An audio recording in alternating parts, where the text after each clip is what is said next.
February 12, 1981. Qualitative personal interview with Subject 1 on ancestral research regarding Avalon de Grand Prix. How are you feeling? Any side effects? Not really. Aside from the headaches. They've been worse since I started staying in longer. But I don't want to stop. I like her. I want to know what she does next. What's it like? Reliving her memories. So different. The animus, I mean. The past. At first it was confusing. Distracting. Like New Orleans, the stench. I wasn't expecting all the smells. Smell is the sense most directly linked to memory. When I'm in her memories, it's like I can smell more than I usually can. In general, women have a more acute sense of smell than men do. I had wondered how that would translate. Anything else? Yeah. She's smaller than me, but it's like her body could do more. Did that surprise you? At first, yeah. The ERA people might hate me for this or whatever, but I don't usually think of girls that way. Climbing things. My mom, my sisters. The animal feeling of Aveline sinking her hidden blade into the throat of... Go on. It doesn't feel feminine. What I think of as feminine. But then at the same time it does. Her center of gravity is way lower. That was a surprise. How easy it is to land. How steady I am on her feet. Sorry. This is hard to talk about. No, it's fascinating. This is what we need. Pure experience, in your own words. Okay. Can you tell me about Gerald Blanc? What about him? He and Avalon were close, but we haven't been able to ascertain if he might be your missing ancestor. Do her memories suggest anything to you? Does this make you uncomfortable? Remember, these are her memories. You're just playing them back. It's not even acting. You're a researcher. Like you say, I haven't experienced her consummating anything. That would be... Anyway, I think maybe she was confused. Oh. Well, first of all, I don't really know for sure, okay? I mean, guys think about sex more than girls, right? That's a fact. As a researcher, what did you observe? Does it mean she's more like a guy if she thinks about... Is that why she's able to assassinate... Well, okay, here's the thing. I don't know her thoughts, but from what's in her memories, physically, the fidgeting, some hesitation, what she looked at, who she looked away from, the things she didn't say when I expected her to. If I had to guess what it meant, I would think she was thinking about sex. But I'm a guy, so I would think that, right? So what does it mean for women to act that way? It has to mean something else, right? As a subject, you're able to observe more finely than I am in review. What about unwanted attention from men? Well, I thought that would be the hardest thing to deal with. I'm not into that, for the record. Not at all. Yes, I know. But the way she dealt with it, it happens so often. It's like you stop noticing everything she does to avoid it. Crossing the street, eyes in the back of her head. She knew how to handle herself. When she was charming, felt kind of similar to killing. Or the build-up to killing. Can we take a break, Mr. Vidic? Of course.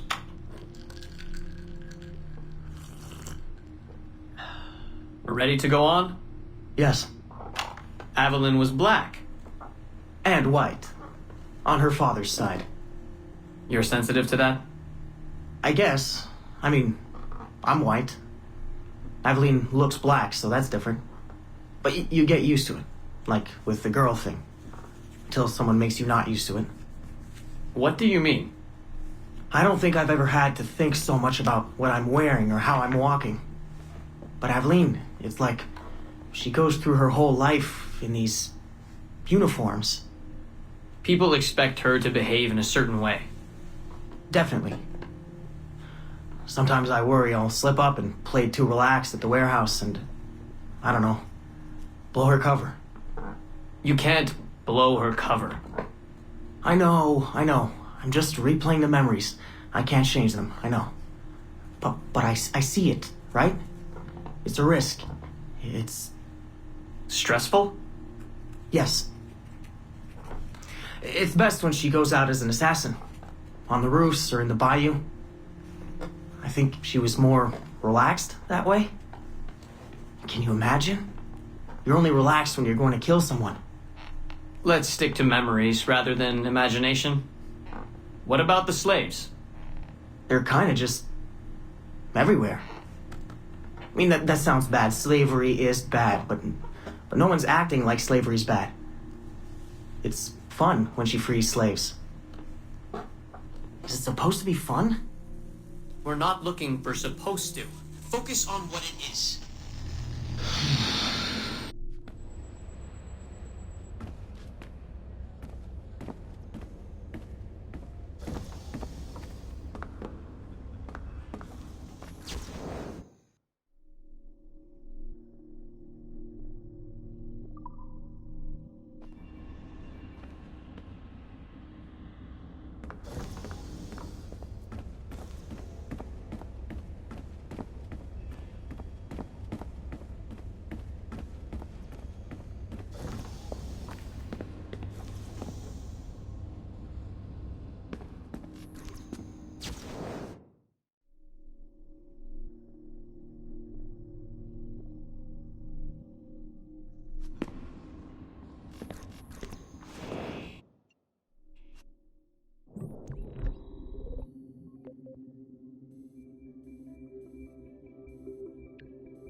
Surrogate Initiative, Test Session 37, August 9th, 1981.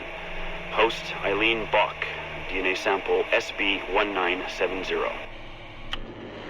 Open! Good morning, Miss Kurtz. You look well, considering the circumstances. Are you rested? Have you eaten? Your friends are dead, Miriam. Bartel Schink and all his navios, his Edelweiss pirates, executed for 5 counts of murder. It has a trial. You must be proud. There was no need! They were scum! All of them! You hear me? All of you are scum! Scum! Scum! I see it so clearly now. He didn't break, did they? You have nothing. Quiet, girl! You don't have the artifact. If you did, you wouldn't be talking to me at all. Navios lay siege! I said Navios lay siege! Navios lay siege!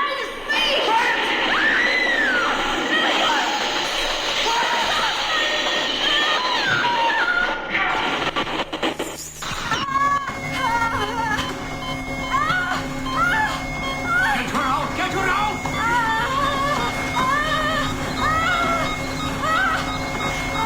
We're losing her! Shut it down! Everything!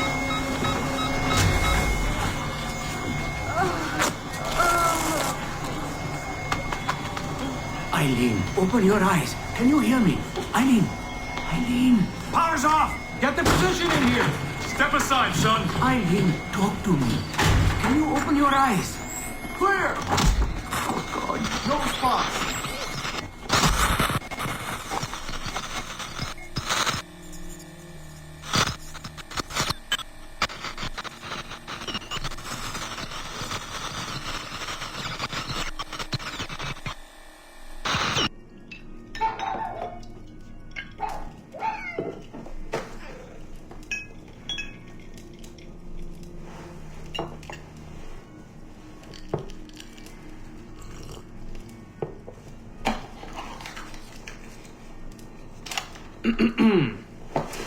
All right. Notes towards a speech in honor of Dr. Eileen Bach's premature retirement. When I first learned of Dr. Bach's unfortunate accident, I couldn't help but feel a great sense of loss at... No.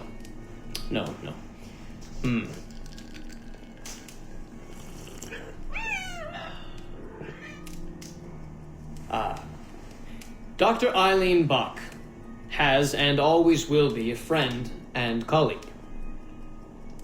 When I first learned of her unfortunate accident, I was shocked, of course. To see any friend injured in such a way is deeply upsetting. And to further learn that her injuries were severe enough to force a premature conclusion to her brilliant career, well, I would not wish that fate on anyone. But if there is any solace to be found in her accident, it may be this: that she was injured in service of her research, in service of work that she cherished most dearly. And it is thanks to her, it is due to her diligence, that some of the mysteries of genetic memory have been further illuminated.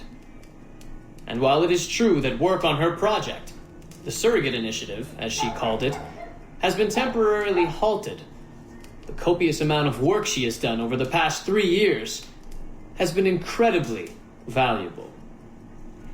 So while her work has been suspended for the time being, her legacy will most certainly live on.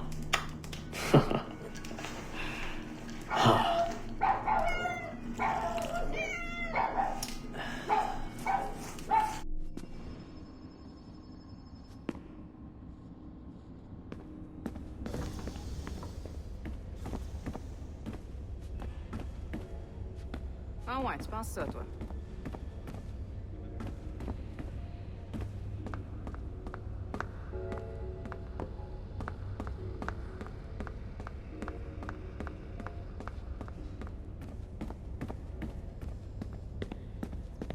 Olivier, t'es au courant?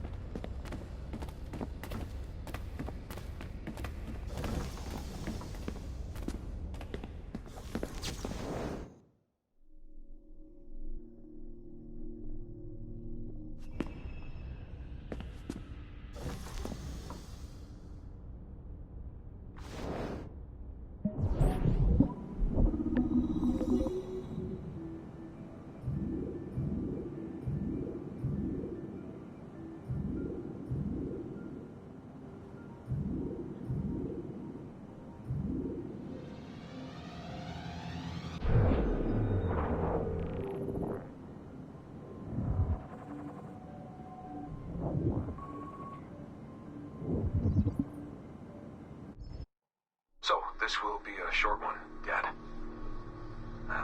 Something to remember me by if things go south. If I don't make it out of the temple today. I've tried to be optimistic about all this, but I just can't. I think spending all this time in Connor's memories has made me anxious. I mean, his story is so painful in so many ways.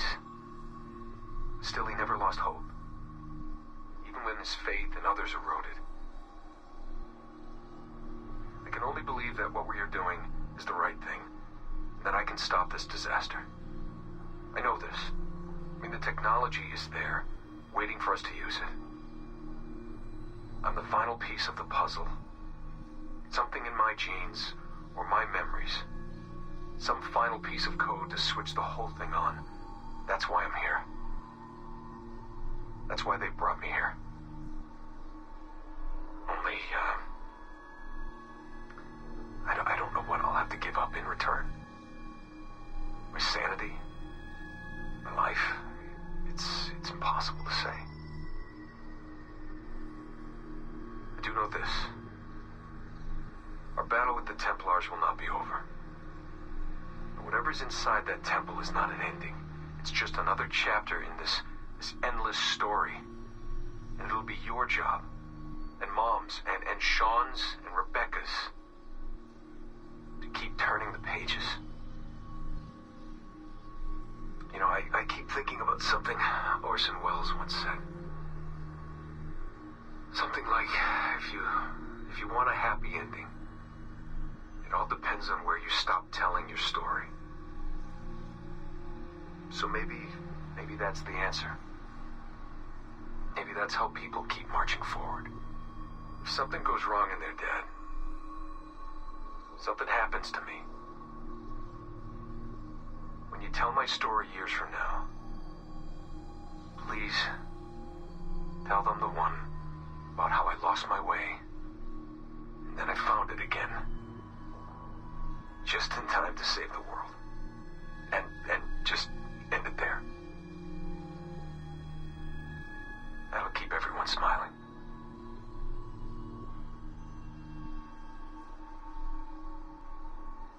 Goodbye, Dad. Say hello to Mom. Tell her I love her, okay? Tell her I love you both.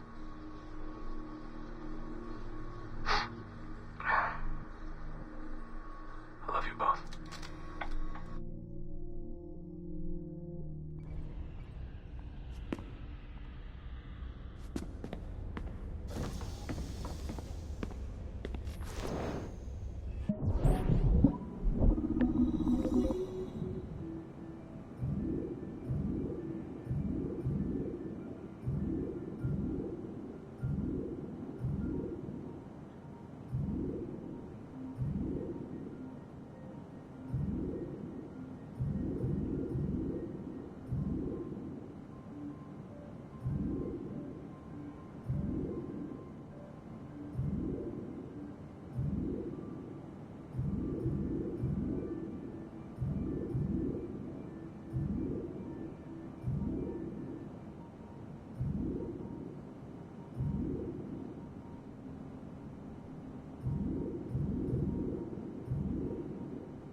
Surrogate Initiative, Test Session 27, October 21st, 1980.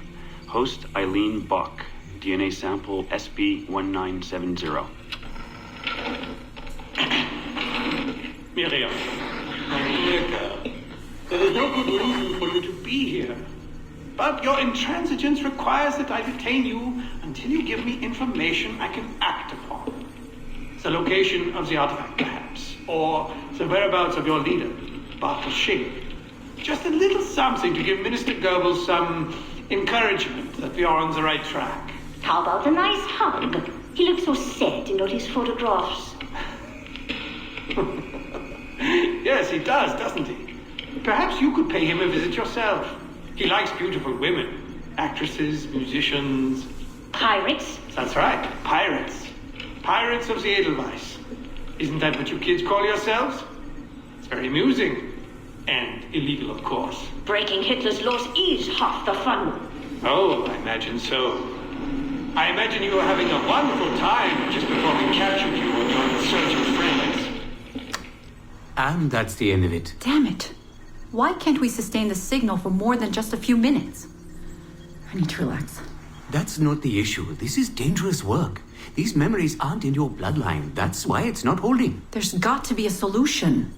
Any idea what they mean by the artifact? I've heard it a few times now. Not sure. I don't think Miriam knew either. Not much comes into her mind when she asks about it. But she's protecting the other members of her group, the Edelweiss Pirates or something? Yeah. Bartol Schink. Have we looked him up? No, we can. We should. Put your intern on it. Right. High priority. Yeah. This isn't getting any easier. Jesus.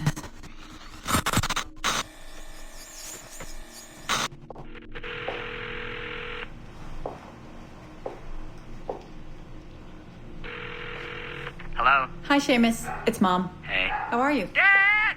It's Mom! Hello, Eileen? Hi, Carl. How's Seamus? Great. We were out shopping for school clothes. Yeah. The summer just sped by. They all do. I never seem to notice. No windows in the office. Right. Trapped in a lab.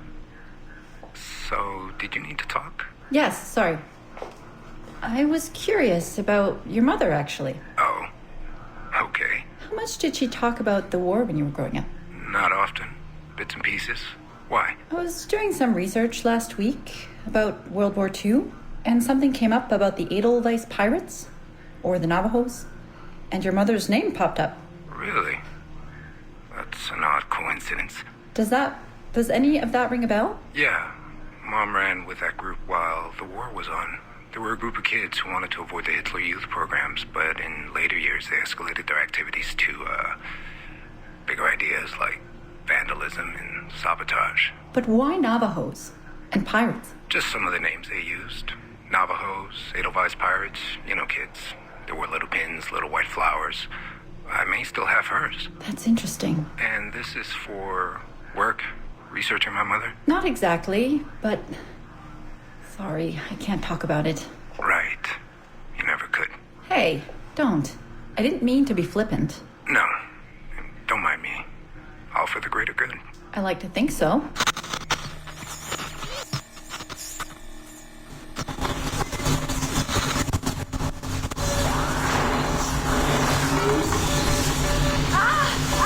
Power down.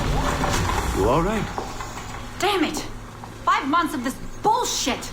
We're floundering. Take it easy, Eileen. You're just stressed. I am not stressed. I'm frustrated. I'd like to go again this afternoon. No. There is no reason to rush this. We're hardly rushing. We're running into the same wall over and over again. Why can't we push through? Why can't you keep me in the Animus longer than 2 minutes? Because surrogate genetic memory data is fragile. The EEG is exploding and your brain is doing too much work. The longer you stay in, the more damage it does. It's even possible that... It's possible the memories we're digging into could eventually overwrite your own. Like information on a tape drive. There's just not enough space in your head to do both. Here I come to save the day! Good afternoon, all. Did you invite him? No. But you did. Remember? That was months ago, Warren. What do you need? I wanted to stop by. check on your progress. Well, apparently it's still too dangerous to keep me under for more than a few minutes. I always suspected that would be your biggest hurdle. The genetic memory sequencing is the easy part, if time-consuming. But the replay, that's something else. Yes? Let's think this through. My subjects are diving into their own genetic memories, so the information is already encoded in their heads. Which means the Animus has less work to do. Less computing, less parsing. Right. So to get your surrogate data working, to let people experience foreign memories, it'll take a hell of a lot more processing power than anyone has. Even Abstergo Industries. Ideally, we'd like to build an external processor that mirrors as many brain functions as possible. Something to handle the calculations. But the cost and upkeep of that would be astronomical. Let me see what I can do. I have some sway with Lillian. We won't build Rome in a day, but if we focus on the pretty buildings first, maybe we'll achieve something. Thank you, Warren. Till next, folks.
Hey. So?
Exactly.